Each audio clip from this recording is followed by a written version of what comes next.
La parole est à Madame Fadila Khattabi pour le groupe La République En Marche.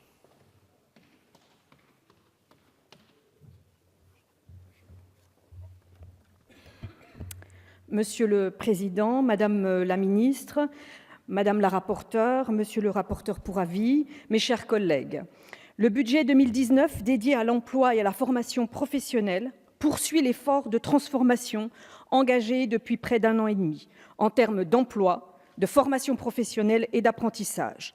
Je tiens à souligner qu'il s'agit là d'un budget responsable et ambitieux qui illustre parfaitement les engagements pris par le Président de la République, des engagements concrétisés par les différentes actions du gouvernement en faveur de l'emploi durable.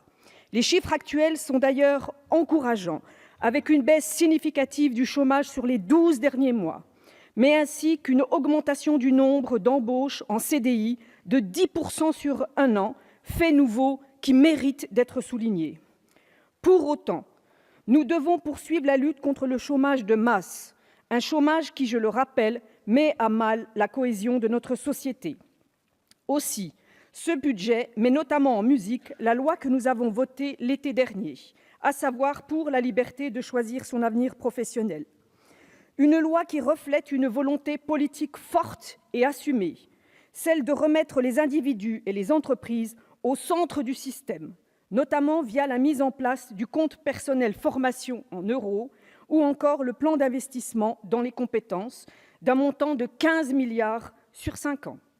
Alors oui, avec mes collègues du groupe majoritaire, nous nous réjouissons, Madame la Ministre, des choix politiques et stratégiques qui sont faits au travers de ce budget, qui se veut être, il faut le préciser, en faveur des personnes les plus fragiles, autrement dit les personnes peu ou pas qualifiées.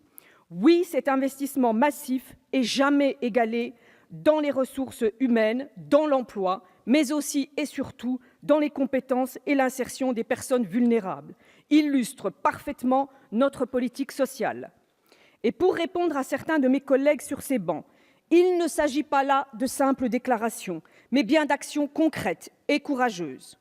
En effet, sur les 15 milliards prévus dans le cadre du PIC, dont l'objectif est la formation d'1 million de demandeurs d'emploi peu qualifiés et d'1 million de jeunes décrocheurs sur le quinquennat, 3 milliards sont fléchés au budget de 2019 et on ne peut que s'en réjouir.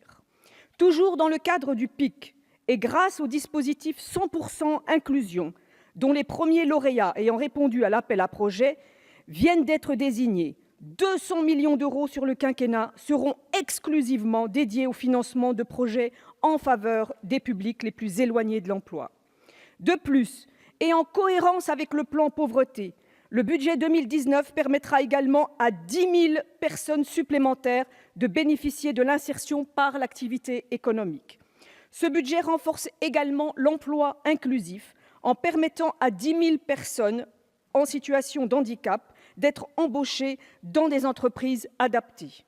S'agissant des contrats aidés, le budget prévoit le financement de 100 000 nouveaux contrats centrés sur le secteur non marchand, auxquels il faut y ajouter les contrats prescrits dans le cadre de l'accompagnement des élèves en situation de handicap, dont le nombre s'élevait à 45 000 en 2018 et qui seront bien sûr reconduits, mais désormais financés par le ministère de l'Éducation nationale. Par ailleurs, les dispositifs qui donnent d'excellents résultats sont reconduits ou confortés dans leur fonctionnement. Je pense à la garantie jeunes qui sera généralisée pour 100 000 bénéficiaires ou encore les écoles de la deuxième chance qui bénéficieront de 12 000 places conventionnées. C'est un budget qui soutient également les expérimentations innovantes, comme l'expérimentation Territoire zéro chômeur de longue durée qui bénéficiera de 22 millions de crédits ou encore les emplois francs.